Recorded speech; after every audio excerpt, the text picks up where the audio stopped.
Welcome to the Citizens Report for the 7th of November 2019. I'm Elisa Barwick. Joining me today is CC Research Director Robert Barwick. Welcome to the show.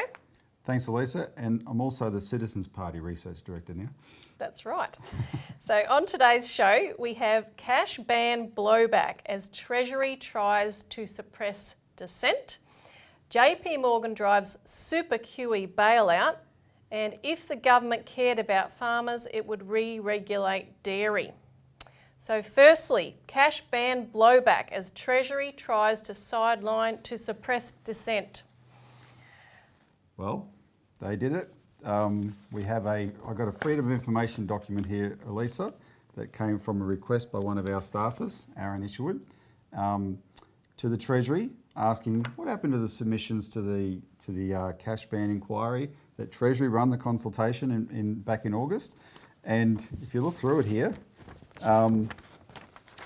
lots of big grey redacted bits. So it would be very interesting to find out what lurks in there for sure. But can I highlight a few of them? Yes. The first thing, which is the worst part of it by far, is they acknowledge that they got 3,500 submissions, right, to the inquiry. Over 3,500 submissions.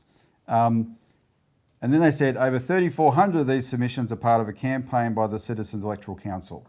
We are liaising with your office on these submissions. Now, that is outrageous, right? So first of all, even if the CEC did do over 3,400 submissions, how dare Treasury not treat them with respect? I won't say they got no idea, maybe they do know. We've been at this for quite a long time, right? And we know better than anyone, any organisation probably, how difficult it is to convince people, and the regular viewers know what I'm talking about, I harp on about it, to convince people to not put it off, to not think they're inadequate, etc., and get in there and make a submission so their voice can be heard by the Treasury, by the government, right? One of the problems that we have in democracy in the West, and in fact, I was just talking to someone from New Zealand about this morning, is that where I do cut politicians some slack is they got all these vested interests lobbying them all the time, right? All the time. It's a huge problem.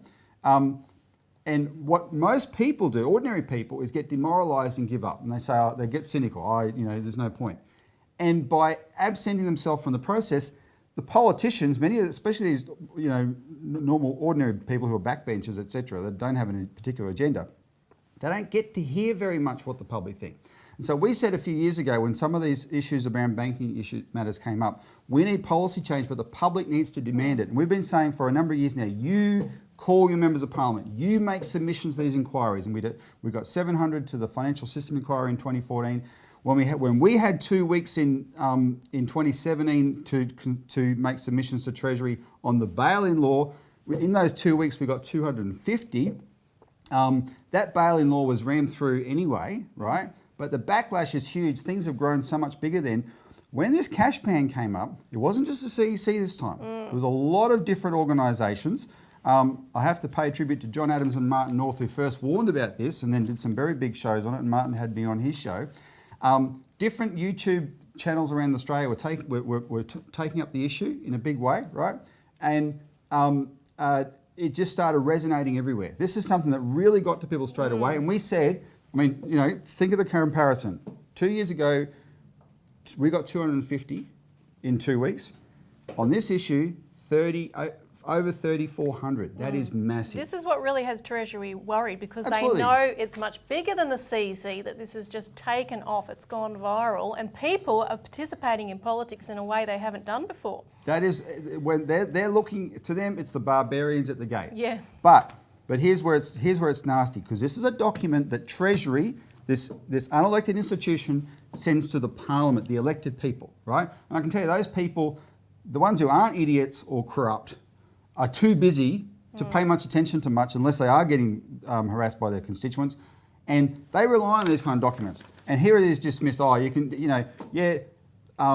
they should have said, hello Parliament, we just had the biggest backlash to a policy of all time. You better pay attention to that and come up with do something about it, right? No, instead I just dismiss that. And this is members of Parliament who voted for it didn't realise they'd voted for it. Well, that's the other thing. When it went through a few weeks ago, we've now seen numerous cases when it went through the House of Representatives, people who were in there and officially voted for it didn't know. They've admitted it. Because they just follow the voting pattern of the party. Actually, before you move on to some of those other examples on that, I just want to highlight back to the FOI document. Two parts apart from this line about 3,400. Treasury recommends maintaining the strict liability offence. It is the only means available to ensure the necessary behavioural and cultural change to give effect to the announced policy. In other words, we have to make examples of people. This is very sinister, right? What these bland bureaucrats in Treasury are doing here. And the last point to make, look, the last few pages are all grey, right? They just redacted them completely. I'll show the viewers that. All grey, all grey. But they had this section here, the last part that's not redacted, is other concerns out of scope, which basically means irrelevant to this inquiry. Number 13, negative interest rates and hoarding of cash. This is the concern is this is a preventive measure designed to restrict the hoarding and use of cash once the RBA implements a negative interest rates policy. And Treasury has just said that's got nothing to do with this inquiry. Rubbish. We've nailed that as the central motivation for this, and they want to lie about it. This is a false and misleading document from unelected bureaucrats to the Australian Parliament. Something should be done about it. Now, funnily enough, this all proves that this method works. So make sure you make your submission to the Senate inquiry into this cash bill. You have around about a week. It's due on the 15th because they are the elected November. people. The Senate, they're the elected people. Don't worry about these jerks in Treasury. They're the elected people. By their nature, they have to look at these submissions differently. And join one of our Senate delegations if you can. We've had a number of delegations where 5 or 6 local people are fronting up to their MPs' offices. These are taken off. Which are really having a mammoth impact. There was one supporter who went up to his MP's aide and had a list of 9 people that were coming to the meeting, and the aide said, well, why do you need so many? And he said, oh, I can go get more. There was another guy who called up his MP and he was trying to set a meeting, but he got 10 minutes on the phone there and then to speak with the MP, which made a big impact. 6 activists fronted up one MP who didn't know it had passed the House. Now, this particular MP is an inner city MP, right? And when one of these guys talked about his going out to rural areas with his business, where it's much better to operate in cash because it's more reliable, this MP said, what's the problem? Can't you take an FPOS machine with you? These people are very, very out of touch. And another senator's aide told a group of 5 activists that the cash ban bill is the #1 issue that they're being hit with, and said we are getting a lot of feedback. So contact us if you want to be involved in such delegation. And we'll have to take a quick break, but we'll be right back to discuss the international financial ramifications of all of this.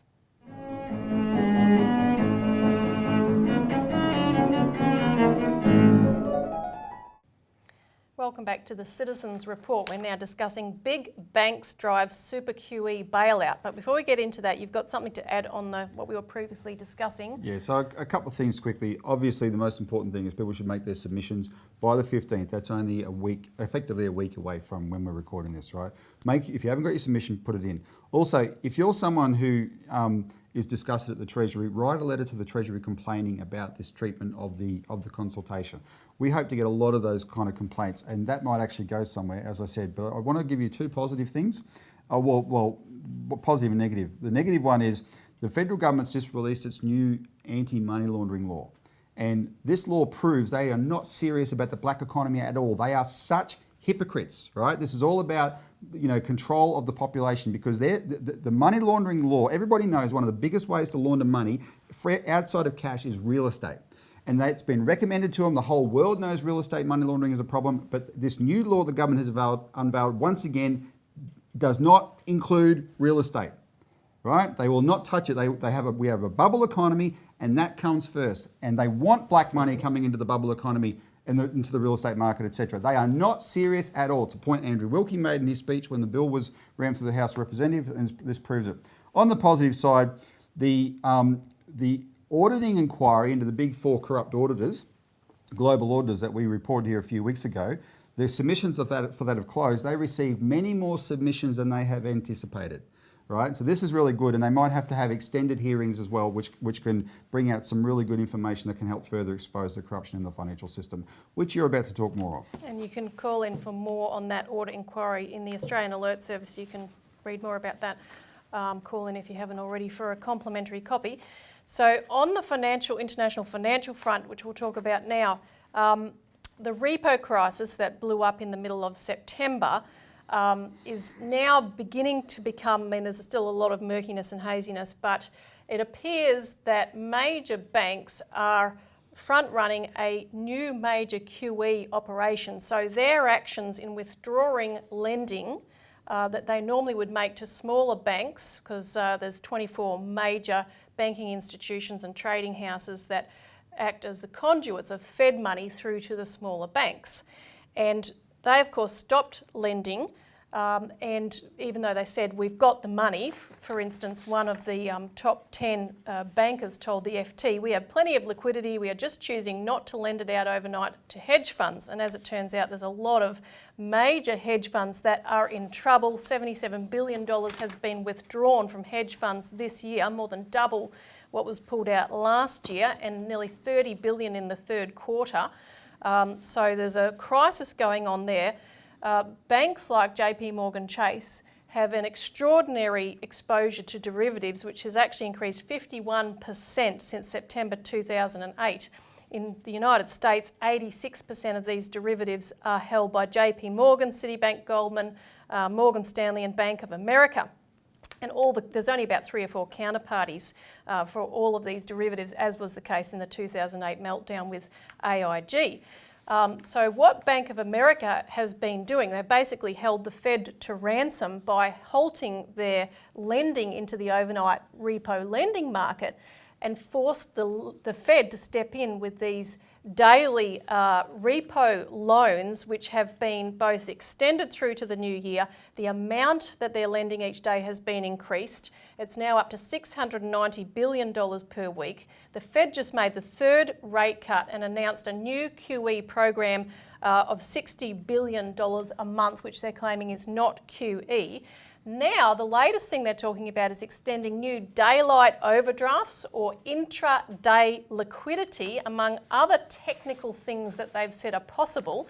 And this appears to be driven by JP Morgan, which in a client note has demanded that Wall Street banks should not have to hold any cash reserves and that the Fed should provide all liquidity to all banks so that these 24 banks that act as intermediaries can be off the hook to spend all their money on speculative activity rather than maintaining that liquidity. Someone made the comment that JP Morgan, which is the 2nd biggest private bank in the world after HSBC, is behaving like the world's in a recession. Yeah, that's right. They're already acting that way because they know it's coming. So the Fed should establish a standing repurchase agreement facility to maintain daily liquidity. And I'll just play this clip of the head of the bank, Jamie Dimon, where you can see he's talking about very confidently as if he knows exactly what the Fed will do and that the Fed will take his advice. When we consider some of the factors we've seen in the interest rate markets of late, the spike in the repo rate, the fact that after the September rate cut, the following week, LIBOR, SOFR and the effective fund rates all actually increased initially before they then fell. Has the Fed lost some of its power, some of its control? No. Look, the Fed is a very powerful institution. They've got a lot of tools at their disposal, including their voice, their capability, their ability to act strong and tough in multiple ways, financing markets, rates, et cetera. That I think the technical thing about rates going up, they missed. There are issues there, but they're kind of technical. What happened to reserve balance sheets and banks' ability to finance repo and stuff like that? They are aware of the issues. I think there should be some permanent fixes, not just temporary fixes, but let them work on it a little bit. They'll finish their deliberations, decide. Lisa, you said before we went to that clip that it's advice. No, that's orders. Right? The private banking system controls the central banks, and they're just a speculative nightmare. It's just one big, massive global bubble, and everything is geared towards pumping in all the free money in the world to keep them propped up. And nothing, but it won't work. Yeah, and nothing into the real economy, which is suffering, as we'll talk about very shortly. And I just wanted to add that McKinsey & Co., as people might have heard, has forecast that a third of the world's banks are likely to collapse in a coming downturn, and nearly 60% would struggle without major changes. So, and of course, one of the measures that the banks are pushing is going cashless, right? We know CBA has predicted Australia will be totally cashless, but this is beyond even the cash ban. Just be cashless in general, because if you're completely cashless, everything goes through the banks in the system in one way or another, and they're hoping that will be another measure to prop them up. Yep, we'll be right back after this break to talk about how to save the dairy industry.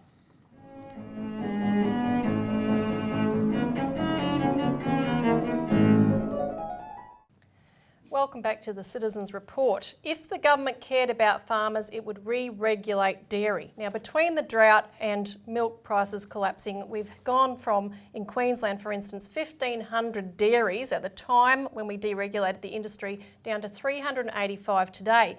Milk production, which had doubled in the decade leading up to that deregulation in 2002, has fallen consistently since. It's expected to drop to 8 billion litres this year, which would make it a 30% drop since peak production.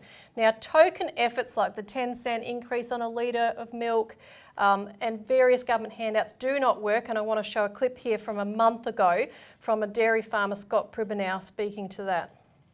The supermarkets have actually, they put the price up in February, 10 cents, and when we got 1.4 cents, and Norco, our producer, put in the other 6 cents, so we got 7.5 cents.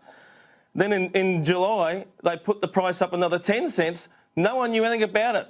And they decided they need to start making money out of milk. Like, you dirty, rotten, mongrel bastards. You know, we need that 10 cents. My cows wouldn't be made into mince now or whatever. You know, I don't get it, Alan. I don't get what is Coles' agenda. Like, you've obviously decided to make money out of milk now, and you're going to look pretty bloody stupid when there's no milk to make money out of. And what is the government's agenda? Like, seriously, you've got this fund somewhere, and we're not going to see it till July next year? Like, there's guys around me who are hanging on by their bare scrimp of their teeth, and they're about 2 weeks away from sending all their cows to the abattoir. And so the agenda, what is the government's agenda? The agenda is neoliberalism, right? These people were brainwashed into this way of thinking, and it's got all sorts of stupid components to it. It's things like the law of comparative advantage, right, which says Australia shouldn't have dairies. Let New Zealand have the dairies. We'll just have mines, right? That's our strength. And no country can be sovereign, no country can be self-sufficient, no country should support its own industries. And in fact, the Nationals, we're going to talk about some of their policies in a minute, but the Nationals are still resisting the calls for re-regulation from that standpoint. But what happened with the milk dairy industry in Australia is one of the most graphic examples of how this neoliberal agenda was used to smash an industry based purely upon bloody-minded ideology, right? So the reason the Queensland ones suffered and people like Bob Catter have been fighting for them for years is because, yeah, it's cheaper to produce milk in Victoria. But the reason I was born in Townsville. For 6 years, I lived as a little boy. I lived in Townsville, and I drank fresh milk from around Townsville because it's fresh, right? It's slightly more expensive, but it's fresh. And they mow all that, destroy all that, and what they do is what deregulation did was destroy any sort of bargaining strength farmers had, and give it all to big and bigger corporations, right? And and those corporations are involved in think tanks, etc., which fund these policies to do it. It's corruption. That's all it is. And now finally we're at the very dregs of the industry, and the public are starting to see, man, you know, a few cents more won't make a difference to me, but if it'll save the farmers, what's wrong with it? But all the Liberals and Nationals can do is stick to their ideology. Now, competition policy, it was a fraud written by Macquarie Bank executives, and you can read more about that in the Australian Alert Service. But Pauline Hanson's going to make the Australian Competition Consumer Council set a minimum price if her bill passes on Monday. It's the minimum price for milk. The bill is the Australian Dairy Bill 2019. It's not rocket science. There's a minimum price the farmers need to stay solvent, right? And what we've been paying, the $1 a litre we've been paying, Elisa, That's only for the last, 7 or 8 years. Before that, we paid more. Did any of us suffer because we paid slightly more for milk? No, this is bloody mindedness. So what it's doing is slightly balancing it back in the way of the farmers. And the Labor Party has come out to support it, which is very good. But the Liberals and Nationals are saying, oh, we can't do this. Well, you'll see their excuse. Bob Catter talks about it. So we'll just hear from Pauline, who's teamed up with Bob Catter. Well, I put up a private members bill to save the dairying industry, so we have a set farm gate price set by the ACCC. It also includes a mandatory code of practice, and it calls for divestiture of the processors, so they can't control the market. Now, this is a private members bill that I put up. The Labor Party have given me some of their time on Monday to ensure that the bill comes on the floor of Parliament and to be debated on. Then I hope that it will be voted on and get it moving. Yeah, so this is the point. The Labor Party moved for a minimum price scheme. Yeah, but Labor are helping you out effectively, Pauline Hanson, by giving you the time. Yeah, and of course, so this will come to a head. I'm very appreciative. Yep. It'll test out the Nationals. Very appreciative of it. I did have my time on the Thursday, but whether it could have got to vote, that was doubtable. Now, with the Labor giving me that time, they are very supportive of the dairying industry. I've spoken to Albanese. He said yes, Labor will support the dairying industry. So now it's up to the National Party and the Libs to come on board with this and ensure that dairy farmers have a viable industry and are paid the right price for their milk. So that's going to play out in the Senate, and then it might come down your way, Bob Catter. Well, I've moved 3 times for this and I got no support in the House of Reps except from the crossbenchers. But the Labor Party moved for a minimum price scheme before the last election. They would be arch hypocrites if they didn't back Pauline now. Point 1. And point 2, I think there will be an imperative and a momentum built by Pauline in the Senate that will enable us to get the numbers in the House. There's at least 2 people contemplating crossing the floor. So if the federal government doesn't come into it, they're going to be deeply embarrassed in the House of Representatives. I think it's going to put the National Party on notice here. If they accuse me of taking their policies with the mandatory code of conduct that they've sat on their hands for the last year and a half, it was in the bottom drawer. It's going to stay there. Last 20 years. Well, the whole fact is that if they don't support this, it shows them what they are. Bloody hypocrites. Get out there and support the dairy and farming sector that we're losing in droves, or they're suiciding. So they've got their chance on Monday. Show us exactly where you stand. I can't help but say their 4 spokesmen all said, if you give any assistance to the dairy industry, you'll destroy our international trade agreements. That's a terrible statement to make. Threatening Pauline and myself and the other supporters. So, Lisa, I just want Bob Catter talked there about the Nationals saying about attacking them over. This is going to hurt our trade agreements, and this is the insanity that's been used to smash industry for too long, right? What I'm happy about though is what we're starting to see is the signs that neoliberalism has had its day. It's been a 40-year experiment that's destroyed our industries across the board. There's a reaction to it. The reaction is people are dropping the ideology and just saying, how do we address and solve the problems, whether it's in industry, whether it's in the banking system, etc. Because we want to have a functional economy at the end of the day, not some purely ideological system where a handful of super rich and the rest of us are beggars. Exactly. Now, final reminder to make your submission, because that's the biggest way you can make an impact into this entire scenario. Call us if you need more information. Thanks for tuning in this week. Thanks, Robert. Thank you. And tune in again next week for the Citizens Report.